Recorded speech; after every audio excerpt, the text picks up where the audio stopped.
Metal stair case നമ്മൾ പല രീതിയിൽ പല ഡിസൈൻസിൽ ചെയ്യാറുണ്ട്. അത്തരത്തിൽ ഇവിടെ ചെയ്തിരിക്കുന്ന ഒരു പ്രത്യേക ഡിസൈനിൽ ചെയ്തെടുത്തൊരു സ്റ്റെയർ കേസാണ്. ഇതിൻ്റെ സ്ട്രക്ചർ വർക്ക് മാത്രമാണ് കംപ്ലീറ്റ് ചെയ്തിട്ടുള്ളത്. ഇപ്പോൾ ഇനി ഇതിൽ വുഡ് വർക്കും കാര്യങ്ങളെല്ലാം ബാലൻസ് വർക്കുകളെല്ലാം വരുന്നുണ്ട്.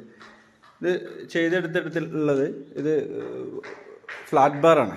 ഫ്ലാറ്റ് ബാറിൽ വെർട്ടിക്കലായിട്ട് മുകളിൽ കണക്ഷൻ കൊടുത്ത് ഡയറക്റ്റ് ഈ ഫ്ലാറ്റ് ബാർ തന്നെ ചുമരിനകത്തോട്ടാണ് കയറിയിരിക്കുന്നത്. ഓൾറെഡി അവിടെ നമ്മൾ മെറ്റലിൻ്റെ ഒരു പാർട്ട് വെച്ചിട്ടുണ്ട്, മെറ്റലിൻ്റെ ഒരു ഫ്ലാറ്റ് ബാർ വെച്ചിട്ടുണ്ട്. അത് മാത്രമല്ല അവിടെ ഓൾറെഡി ഈ പടവിൻ്റെ സമയത്ത് ചുമര് ചെയ്തപ്പോൾ വാൾ ചെയ്ത സമയത്ത് തന്നെ അവിടെ ഓൾറെഡി ആ ഒരു കോൺക്രീറ്റ് ബീമും ചെയ്തെടുത്തിട്ടുണ്ടായിരുന്നു. ഇത് നമുക്ക് ഏകദേശം 1 2 3 4 5 6 7 8 9 10 11 12 സ്റ്റെപ്പാണ് ഈ ഒരു ഫസ്റ്റ് ഫ്ലൈറ്റിൽ വരുന്നത്. പിന്നീട് മുകളിലോട്ട് നോർമൽ കോൺക്രീറ്റ് സ്റ്റെപ്പ് തന്നെയാണ്.